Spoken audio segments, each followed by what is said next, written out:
GIA Publications, and it's a pleasure and an honor to have you here and welcome you to Chicago. And it's also an incredible honor for me to introduce you to a dear friend of mine, Tim Lautzenheiser.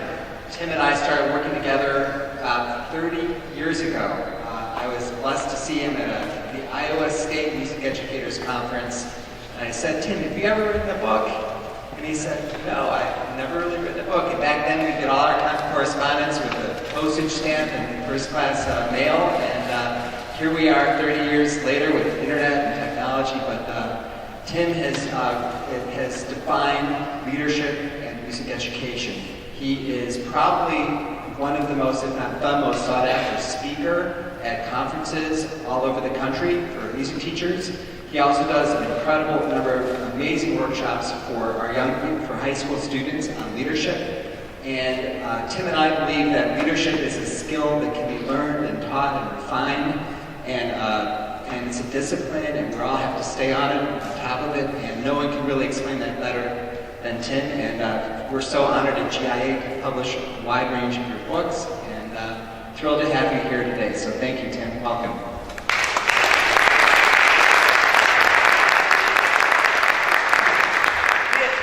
We got a decision. Well, this is ominous, isn't it? Right? We have a decision to make. You want this to be good or really good? Really good. Okay, then we need to get everybody to come up. Start getting in here. That means you move. No, I do. That means you would get up physically. Some of you will scoot over so they can get in.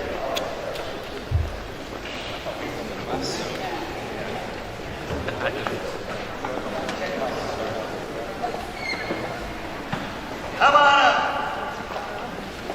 Love to do this without Mike. But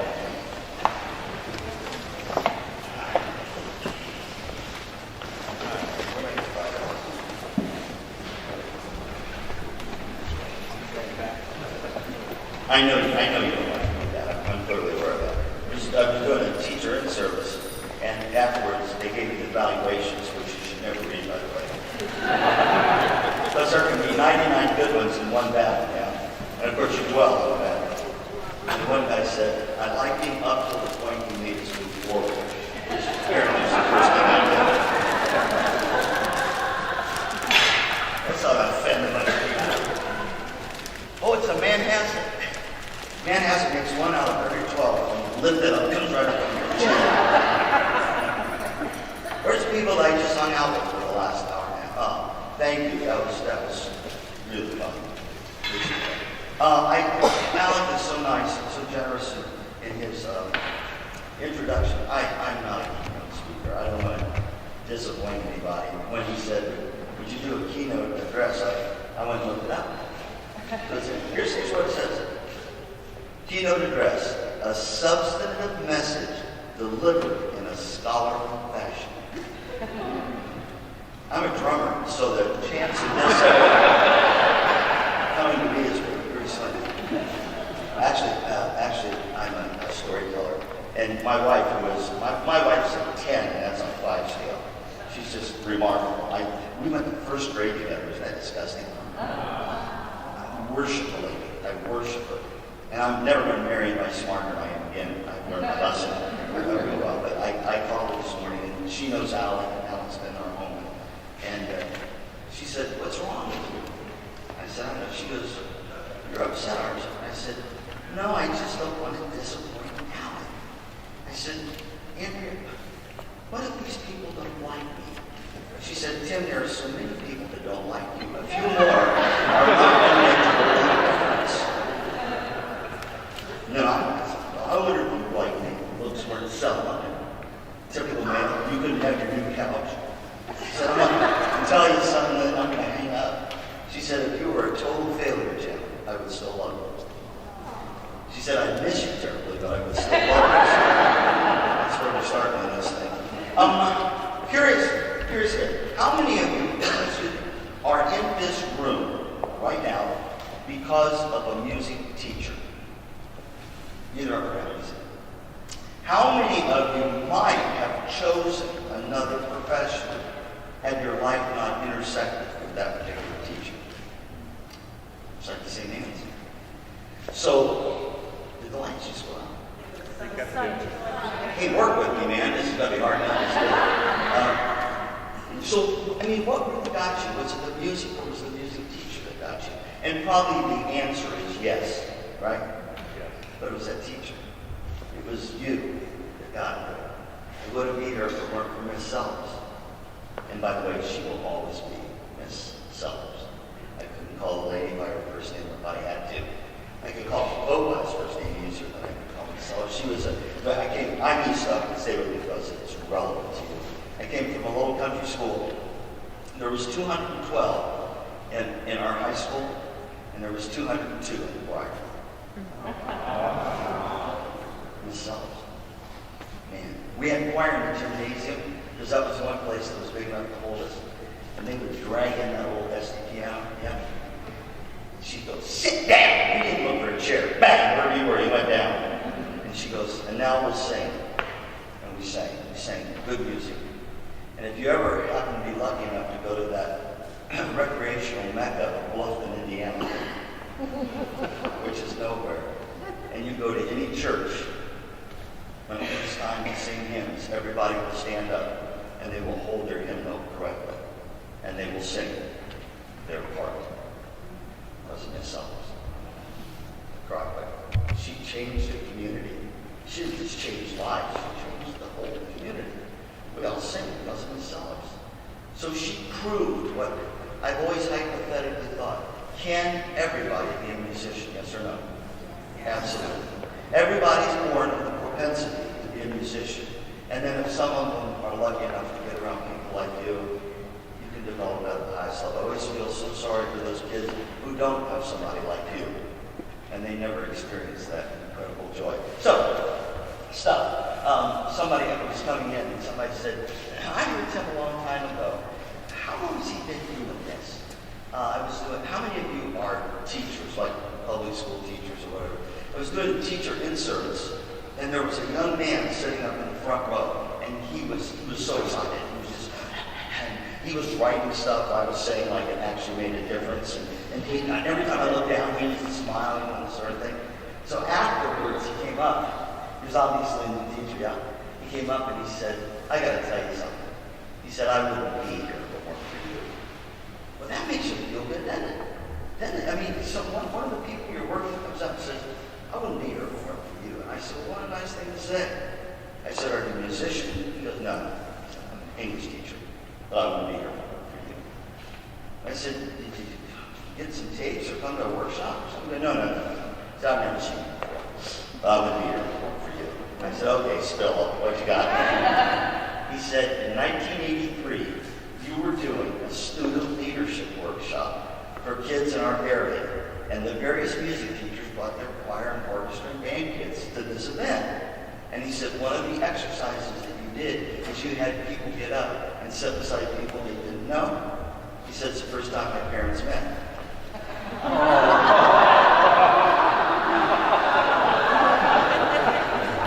I wouldn't be here if it weren't for you. So that's how long I've been doing this. I've looked at this for a long time, and you got Jim Jordan here, and I was teasing. I said, having Jim Jordan sit in the audience and having Tim Lautzenheiser do the keynote is like having a junior high basketball player on the court with LeBron sitting on the bench. I'm a storyteller because we don't, that great thing that the Maya Angelou said, when she said, we don't remember what people said. We don't remember what people did, but we'll always remember how they made us feel. And I thought, we want to argue with that because, we're instructors instead of saying that. She's right. I look at the people who have been extraordinarily successful. Now, you've already been vetted because you're here. How many took time away from work to come here to study it again? How many paid your own expenses? Well, typical musicians, right? We don't think about that kind of stuff where other people do. I was on an airline. I looked at the 4 reasons people choose their professions. Number 1 was obvious what? Money, right? Number 2, because it gave them a lot of free leisure time. You're still out of the game, aren't you? Number 3 was because they had great bosses. Don't keep going here. And number 4 was because it promoted good family relations. How many of you have ever given up doing something with your family because you had to go work with your group and right, and Christmas and whatever? So I'm looking at what the really great ones have. And let's just lay the base down. They are good, great musicians. That's a given. And so I know people who can continue to go. Did any of you have people that you work with in music that are incredibly gifted, but they don't work well with other people? Anybody? Okay. Has anybody had somebody that was really a good leader, but probably not the world's greatest musician? Okay. You want number 1 or number 2? Sure, we're going to go for person, right? So I looked at what it takes to have both of those going. And here's what I've come up with after traveling around this movie nation, around the world for 5 decades. They can develop creative, trusting relationships. I was just with the other group, we were talking about that. They have that ability to bring people in close to them. And that when people meet them, instead of going, I want to check it out, they immediately go into it. And I look at it, and we've all met people like that, and we've all met people who push us away. I was doing a workshop, and there was a gentleman who came up at the break, and he'd been kind of snarly the whole time. And he said, I'm not buying any of this stuff he's talking about. And I said, really? And he was quite right. And I said, and then he goes, I don't motivate my kids that way. I said, well, how do you motivate your group? He said, I just yell out until they get it right. I said, what if they don't get it right? He goes, well, I yell louder. So I said, well, is there anything this last session we could talk about that would be, appropriate for you? He said, I have trouble with retention. When your dog doesn't understand and they go like, he never got it. It didn't occur to him that he was the reason. Miss Sellers, 202 out of 212. And when she finally left at 87 years old, you legally have to retire at 75 in Indiana, but everybody was scared of her, so they wouldn't fire her. They hired 2.5 people to take her job. And the first year, the fire went down to 100. And then 60. And there's no part of that school. And there's file cabinets full of phenomenal music. It was Miss Sellers. It was Miss Sellers. You get it? So when I hear people say, well, I'm only one person and I can't make a difference. That's what does make the difference is one person. That's the key. So if we sit there and go, yeah, but it's because of this, it's because of that. No. It's a reflection of who we are. And I was lucky enough to be around myself. And you were lucky enough, those of you who put their hands up, to have your own. I'm going to give you 2 people to work with. This person over here is incredibly talented. I'm just innately gifted, but just has a toxic attitude. This person over here is okay, but just has a great positive attitude. You want number 1 or number 2? 2. Well, sure you do, because that's the easy one to work with. How about take both of them? You go, why would I take this one, Tim? Because here's the reason. We know we cannot change the amount of innate talent a person has. What you have is what you have. Now we can stretch it, we can polish it, and we can do all those things. But what we got is what we got. But a really good teacher, director will change a kid's attitude. We can get there. And if I can get to this child or this adult, whoever's being nasty, and I can flip that attitude, then I can get into I can tap into these parts, see? But we don't talk about that part very much. And that's what I noticed the realists do it. Alec was talking about things I do. I spend a lot of time with kids because they're still old, they're there. And I was doing this thing in the country of Texas, and Bill said, you're going to be faster than that, folks, if you want to get this thing. And there was a whole auditorium full of kids. There was choir kids, there was theater kids, there was band orchestra kids. And I always go through this thing, how many think your group could be better? Well, of course, they're leaders, they all put their hands up. How many think your group could get better? Something's got to change. All of you said, how many think what has to change is something you can purchase so that they start to go, no, wait, it's not behind me or ahead of me. It's in me. I've already got it. I just need to use it. And you can see it. But no, this girl puts her hand down. I'm like, oh, for crying out loud. And all the teachers were sitting up in the balcony looking over at their kids. And she put her hand up and I said, what are you in? She said, I'm in band and I'm in choir.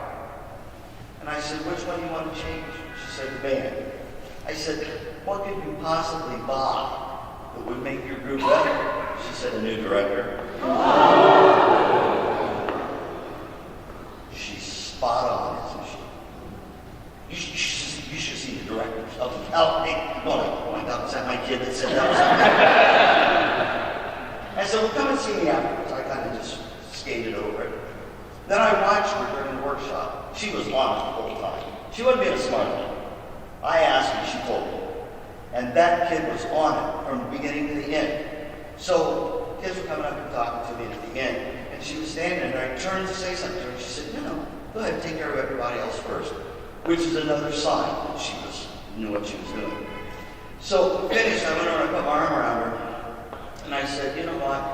I said, I appreciate the fact you had the guts to say it. But I said it was precocious and it was inappropriate. I said, how do you think your director felt when you said that? She said, my director's not here. I said, what? She goes, I don't want to hurt your feelings, Dr. Tim, but she said, he makes fun of you all the time. And he makes fun of me for coming to your workshops. I said, how did you get here? She said, my cousin lives 3 houses down, and it puts her in a different district. So when you come, all the music people and all the theater people come, my cousin calls me and I come along. And then she started to cry. And I said, you okay? She goes, no, I'm not okay. She said, this is my last year in high school. And she said, our group's done again. I didn't know what to tell her. I played this card. I said, well, maybe it's because your cousin's group may have more money and better. She goes, don't go there. She said, my cousin goes to the poor school. I go to the rich school. We have everything that we possibly want, except a decent music teacher. Killed me. It killed me. I didn't know what to tell her. Except you're right. So I look at how important you are in that game. The music, ask Alan. The music's the same. G is going to be the same place on the staff. It's not going to move. It's not going to morph to some other. There it is. That stuff is static. What is the movement part is us, like this. And that means, okay, let me say, how many think your groups could be better? Just out of curiosity, how many think they could be better? Either up or down. How many think one thing could be better? Good. And how many think it's going to take a change for something to get better?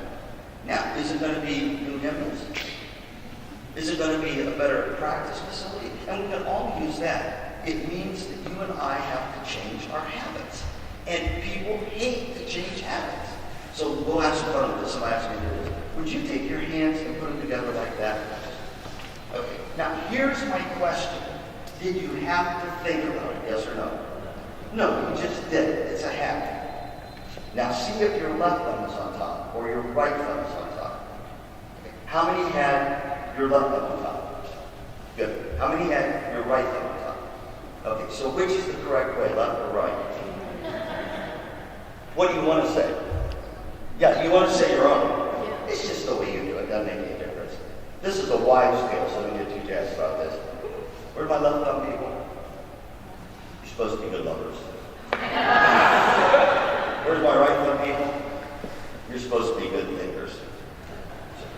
You got thinkers, good lovers, good lovers. Anybody do like that? Did you? That means you think you're a good lover.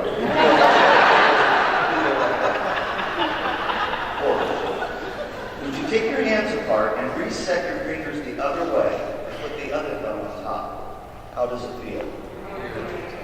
Except to half the group, it feels right and they think you're wrong. Take your hands like this. When I say push, push together so I understand. Ready to go push. No, I'm really go for it. Push. Stop. And then down. We're wasting energy pushing against ourselves. Take your hands like this. When I say push, push forward. Ready? Push. Whoa. You go, but Tim, there's no resistance that time.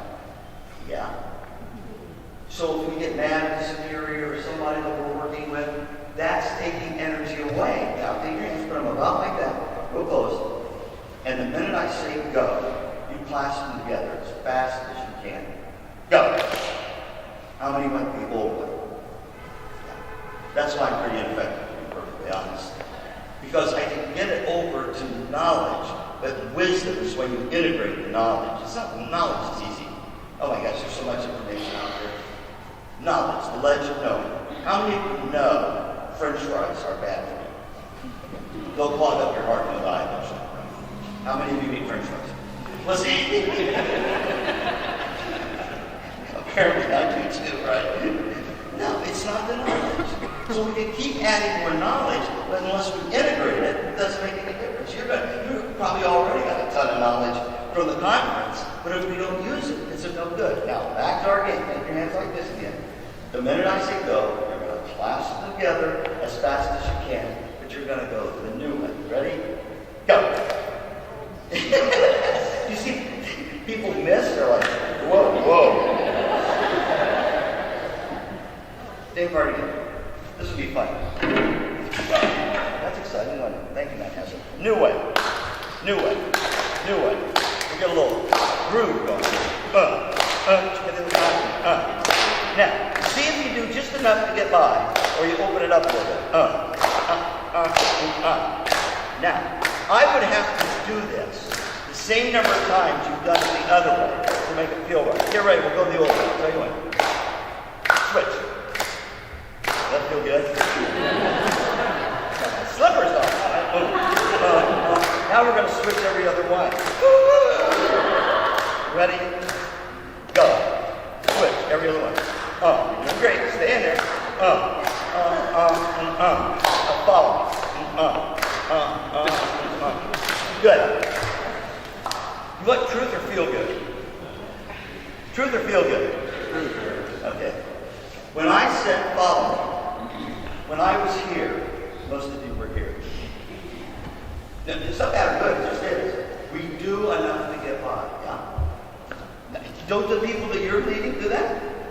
And how many times have you said, I said accent it. Accent it. No, come on, you can give me more. And we keep going over and over and over. Now, here's the fun part. Put your hands together real quick. Old way or new way? Old way. So most of us will walk out and go right back to the old way. Me too. No, I'm guilty too. Take your arms, go like this. Fold them. One hand up, one hand down.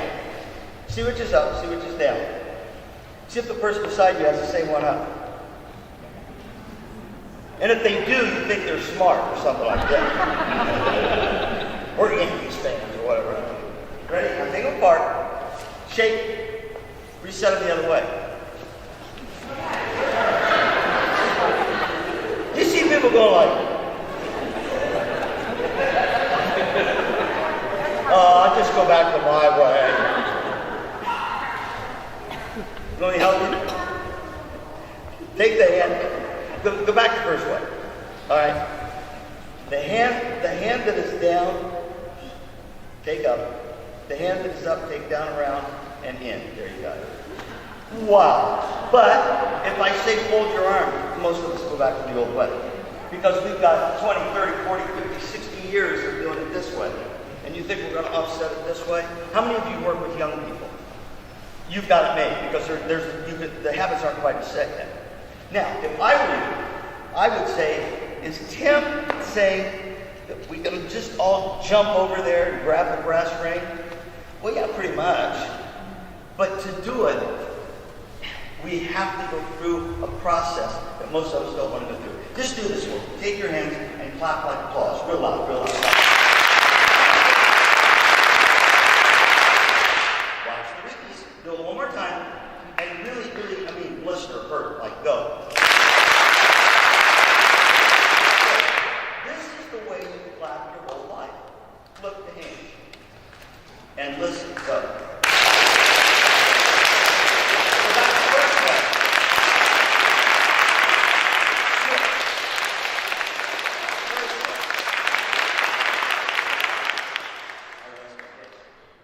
Because we're real good at this. But when we flip it, there's a whole new set of learning.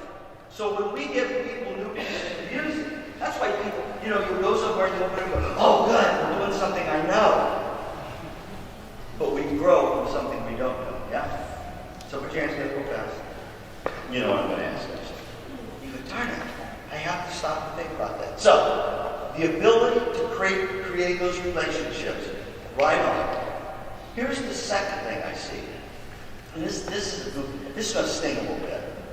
But the really great ones have the ability to tame their ego. Our ego is not our own ego, yeah? And the ego drives us, but sometimes it gets in our way.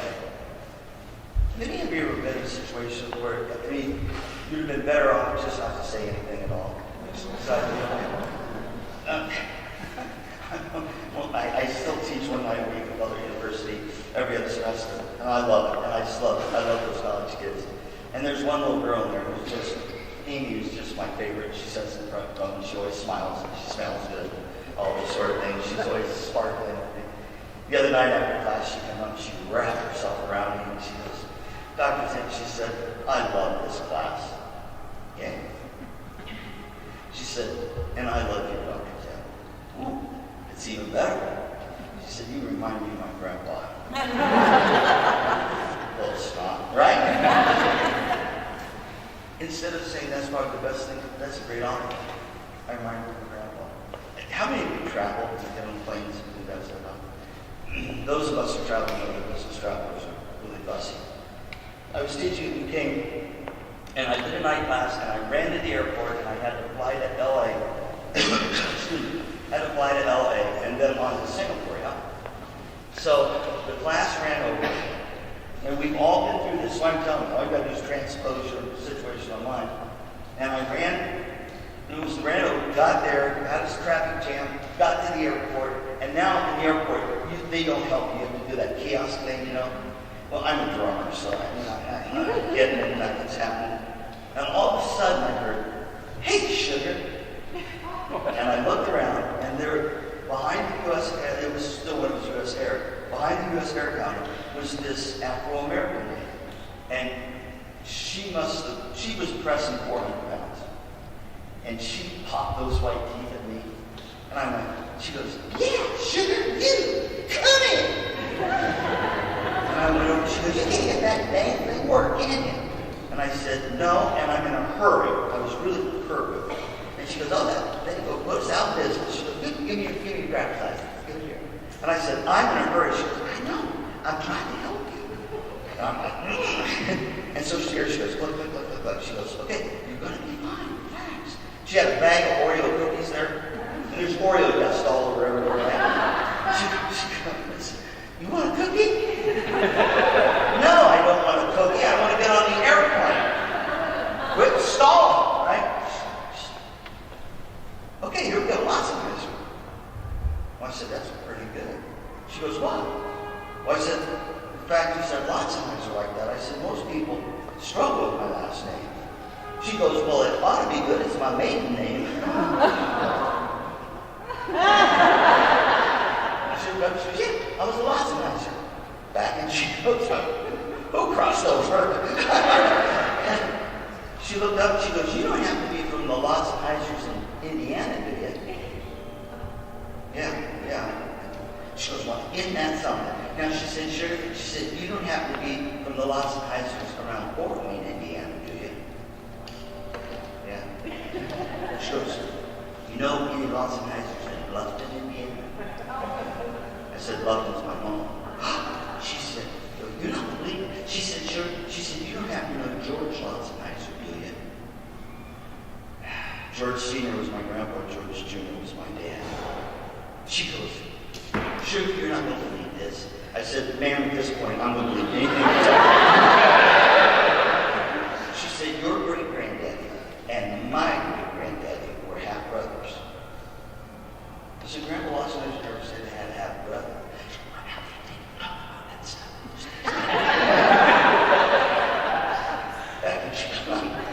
All of a sudden she looked up, she goes, are you buying this? I said, yeah. She goes, oh, I got your whole profile right here. I'm just making up a story. And she raised that eyebrow. She goes, we do get full of ourselves, don't we, Doctor? As if, you think you can do it. And I said, yes, ma'am. Yes, ma'am. She went, you want cookie now? Yeah, I'll do it. So she goes, I got your luggage, don't worry. Now get up there, hurry. So I'm running going, man, it was so good. She just hit that eagle right in the face, right? And I got up there and I'm sitting there going, man, what a lesson. God gave me a great lesson, right? Who do you think you are, Tim, right? And all of a sudden I hear from the Tom Larenhammer. And that's me, that's as close as it's going to get, right? I walked up to the guy at the counter and he goes, you must know somebody pretty important at U.S. Air. And I said, no, I don't. Yeah, you do. He said, your cousin just put you on first class all the way to Singapore. And every time I go through that airport, I want to find out. And just say thank you. Thank you. Just thank you for reminding us we're all alike. Thank you. I hear this all the time.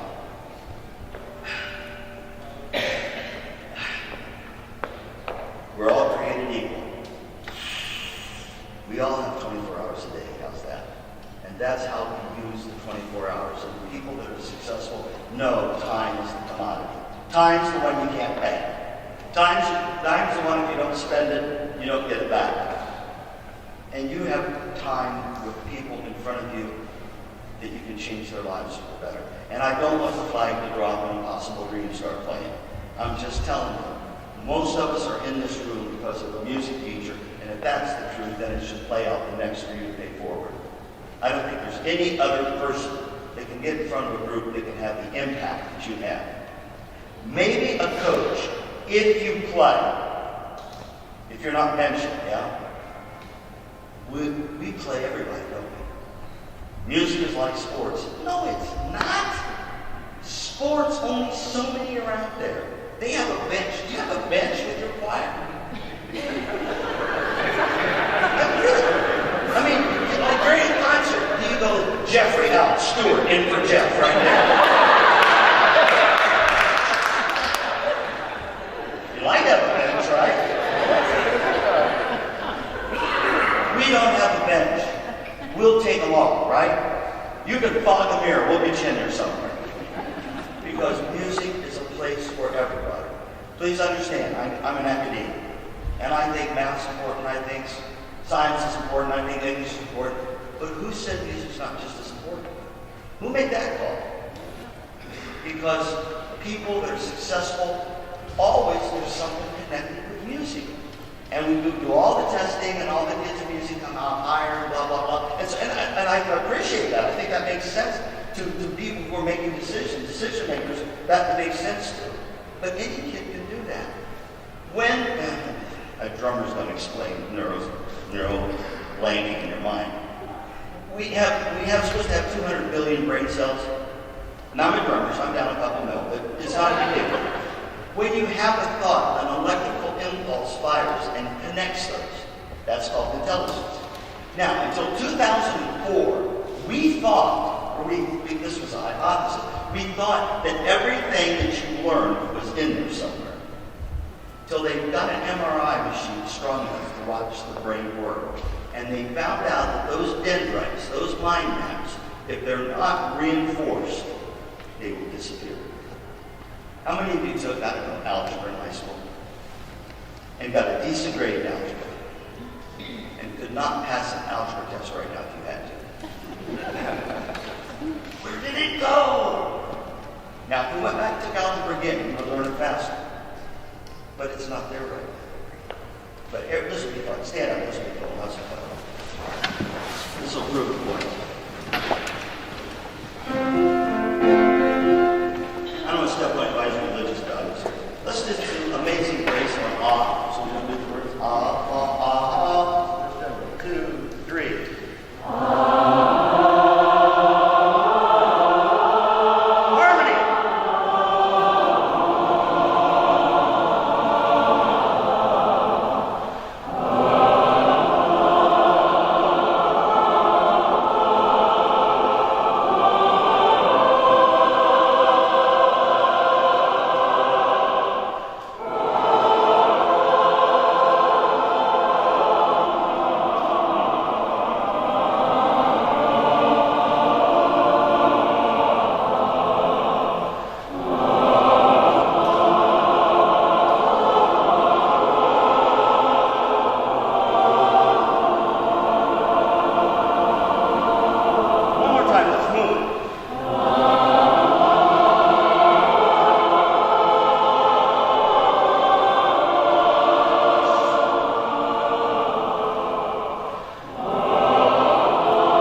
three-part harmony? I mean, come on.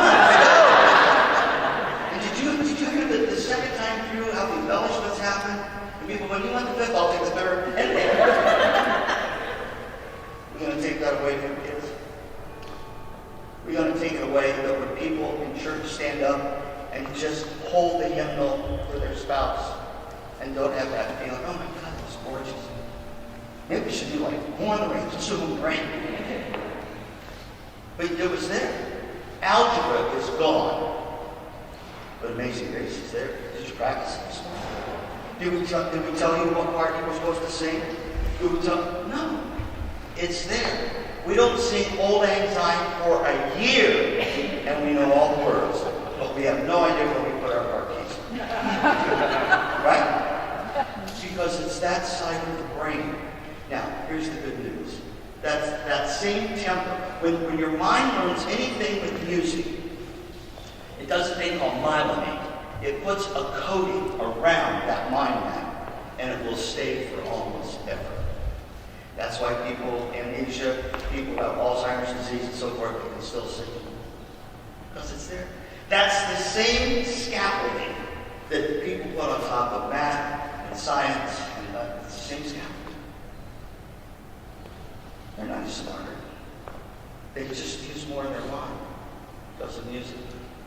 So again, I go, gotta tame that ego and open up so they can come in. Alec was so nice to talk about my books. You might go to yard sales here. Why? My wife loves to go to yard sales. Somebody's junk she thinks is her treasure. And so I was with her one of the yard sales, and we're walking through. I should tell you this, Alec. And one of my books was laying on the table. My wife's one. So I went up to the lady and I said, how much for the book? She said, $1. A quarter? She goes, okay, $1. No, you're not. Fine, she said, just take it, it's not that good anyway. My wife's like, come on, Tim, cut that ego off. And it was. For that lady, it wasn't a big deal.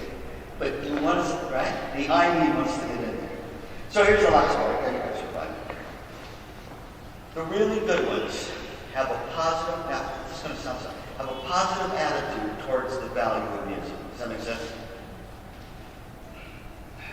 When there's a positive appreciation, and I don't know how to say it any other way, but they don't get caught in the systemic stuff. They give to the servitude part. They go to stand in front of this group and conduct at all, to have you make music with me. There's not a greater gift I could give. There's not any way to pay forward any better. And that's what I look at and I go, that's what you do. That's why you came here. To learn more, to give more, not to have more, yeah? To give it, to open up more space, to take in more, to give it. And then the whole game is giving. The thing that makes you different is that you deal with that part of the human that is not graded, but is embraced. Does that make sense? It sounds really silly when I say it. But if the people that we're with, it's not you're part of a machine or you're part of an equation, but we're together as one. For that amount of time, we're together as one. They say, whoever they is, and I would love to be they sometimes, because they knows everything. They say we remember the best times in our life and the worst times in our life. So if I ask you, what were you doing on, I don't know, May 14th, 2006? Unless it's your birthday, you probably don't know, right? How about this? September 11th, 2001. Anybody remember that day? That day, yeah. But for me, it was good. And it's just a shift in the way we think. I was flying from Oklahoma City into St. Louis, and I was going to do a thing at the University of Missouri. And we land, and planes are stacked up all over. And I'm like, me, gotta get off this plane, what's going on? And at that time, you couldn't turn your cell phones on, you had to wait. And all of a sudden, somebody said, you can turn your cell phones on, we're going to be here a while. Well, I mean, in 30 seconds, that whole plane knew what happened. bad news travels fast. And my wife's on the other end. She goes, where are you? I said, I'm sitting on an airplane. I don't have a gate for us. She said, Tim, the United States has been attacked. I'm like, oh, you're taking the wrong medicine again. We're the United States. Nobody attacked. She goes, Tim, just get off the plane when you can, get in the hotel room, bunker down. And I remember walking through that thing, and they kept showing the planes going into the towers, remember? I don't know. It wasn't more than I thought it was. It's more than I can think. I can't think that much. And I went, why would anybody do that? So I called her and I said, well, we're obviously not going to have a workshop tonight. She goes, oh no. She goes, your music people friends are nuts. She said they closed down the schools, they got the kids captured, we're going to have a big workshop tonight. And we had a really good one. Now, 2 days later, I'm supposed to be in Phoenix, Arizona. The planes are going to fly. I'm like, Amber, what are we going to do? Should we fly in Scott Lang? She goes, Tim, nobody's flying. Now, this is the way we think as music people. I said, how far is it? And you know what I'm thinking, don't you? And I just see her on the other end rolling her eyes. She said, I said, check, how far is it? Like, in case you're interested, it's 1,285 miles. She said, you're going to try to drive, aren't you? I said, yep. She said, Tim, do you have any idea how fast you would have to go to get there in time? Nope. She goes, you have to average 84 miles an hour. Well, that's doable. I thought it was going to be something I wasn't able to achieve. I coasted that level, right? And I took off in that rental car and just headed west. Isn't that the way we do it? Can you have a concert form? Sure. And we don't think about cars. So after you drive fast for a while, it doesn't seem like you're driving fast, you know. I'm like, I'm bored, I can't listen to the radio, we're going to blow up Afghanistan, whatever, right? Like, I can't listen to that. Well, I've got an honor group coming up, and I haven't looked at the score yet. I'll just put it right there on the dashboard. You're only laughing because what? You would do it, absolutely. It's a 4-lane highway, I have a little wiggle room, right? So I'm going like that outside. And I'm going across the top of Amarillo, and as I'm going this way, I see a state trooper coming this way, and I'm like, no! And he goes down, and that median comes up and turns on the bubbles and the sirens, and I'm like, dang it, I'm trying to help you! And I pull over. Is anybody from Texas here where I did this? Okay, just don't tell me I did this, all right? They walk different down there, right? Oh, yeah. And I'm sitting there, and I got the rental agreement. Here he comes. Where are you going, boy? I said, Phoenix, Arizona. He goes, you know how fast you were driving? At 88. He goes, I clocked you at 92. Hey, I'm making time, you know. He said, what's that on the dashboard? I said, it's a music score. He said, you know something about music? I said, a little bit. He said, you don't have to be a music teacher, do you? I said, yes. Grabbed my shoulders and he put a death grip on me. He said, you changed lives! But up too long. I said, I'm sorry. I know most of your poor people. I won't lie about his thing. He goes, my son plays trombone in the Amarillo High School band. He said, so that's great. He goes, before that kid got there, he said, that teacher he's got is a great teacher. He said, we think he was messing around drugs and all other kinds of stuff. He got in there, that's all he talks about is music. He said, he wants a new trombone for Christmas. You think that's a good idea? And I said, and he goes, well, maybe you can help me. We'll see. He goes, give me your driver's license. And he goes back, and I'm like, yeah, this is going to cost him $400. Pretty soon he comes up, and he's like, here, take that. And he's got his ticket book. And he said, how can you help me? And I had my Consumer business card. I'm the vice president for Consumer. I handed it to him. This is Consumer, the finest instruments in the world. And he went, oh my gosh. He said, this is my lucky day. I'm thinking, no, this is my lucky day. I said, there's an 800 number there. Wait 2 days, call, tell them who you are. I'll take care of it.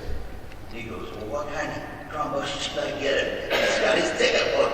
And so I told him that. He goes, he's writing on the ticket book. And I said, am I going to speed ticket? He goes, oh, no. He said, now what time do you need to be in Phoenix? I said, 9 a.m. He went, "Hey, you know how fast you're going to have to drive?" I said, "The longer we talk, the faster I'm going to drive." He said, "I'll tell you what. Now this is the good information." He said, "I cannot help you. I'm in the state of Texas," but he said, "There's only my buddy is." He said he's between here and the New Mexico border, and he said, "I'll call him and tell him you're coming." And he said, when he sees it, he's going to turn on the lights. And he said, "Pop your headlights 3 times. He'll know what you want." I'm like, "Seriously?" I'm on the Autobahn now. So here I go. And I see him, he's hiding back in the weeds, right? And I go by and love it. And then he comes out and does one of those Dukes of Hazzard spin around, and he pulls me over, and I'm like, "But Dad, I thought it was free."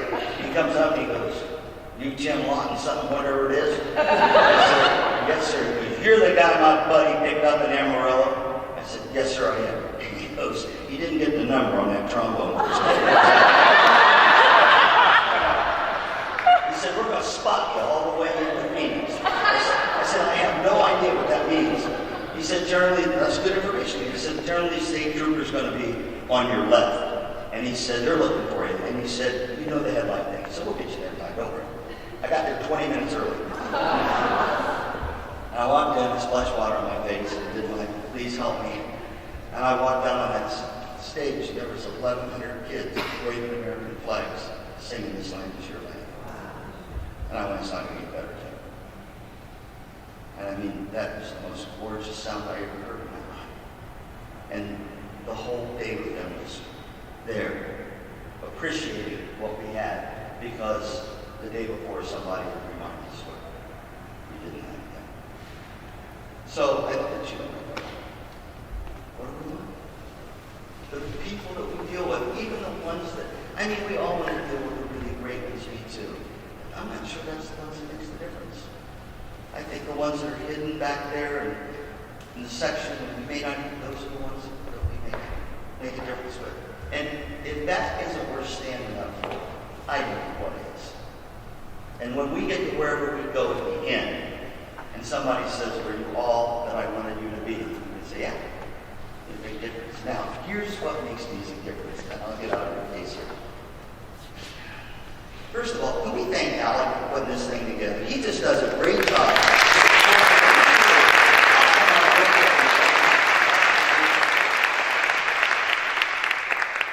So isn't it? If I go, now here's his part, right? So much fun. If I go over here and I say to this side of the room, could we have done what we did for the last 51 minutes if they hadn't cooperated? Yes or no? No. It's just like an ensemble. If somebody wants to participate, we all do that. No, the truth is we got to have a good time because of that. Now I'm going to give you 5 seconds to acknowledge them for doing a good job. Okay, here we go. 5, 4, 3. Something's got to happen. 2. Just stand up and wait a little bit, and then it's like, oh, we better clap or something. Now watch what's going to happen. This is fun. Could we have done what we did for the last 52 minutes if they had not cooperated? I'll give you 5 seconds to acknowledge. 5, 4, 3, 2, 1. You came in here, they came in here, yeah. Now, isn't there a part of you going, we had another chance? I'll give you one more chance to acknowledge you. You're doing a good job. Go. 5, 4, 3, 2, 1. Now, they went just a little bit more, didn't they? Now, you know what they're thinking? You gave them a second chance. Good. I'll give you one more chance. Go.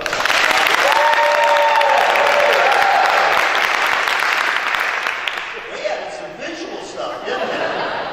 I'll go back here and go, well, I didn't know we could do that. Good. I'll give you one more chance. Go.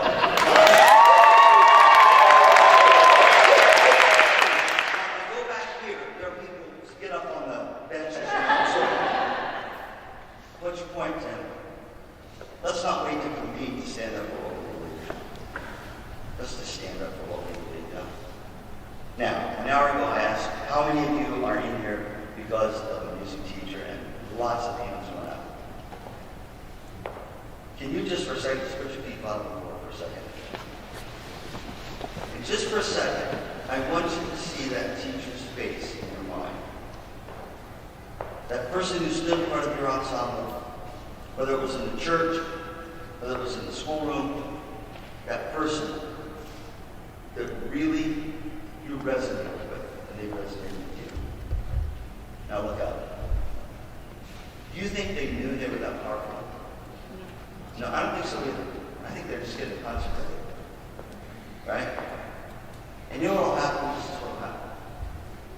Some years will go by, somebody will be standing up here doing another keynote at a conference. And then the person will say, how many of you are here because of a music teacher? The answer was. And the person will say, would you just for a second see that person's face in your mind? And everything will get real quiet. And they'll see you.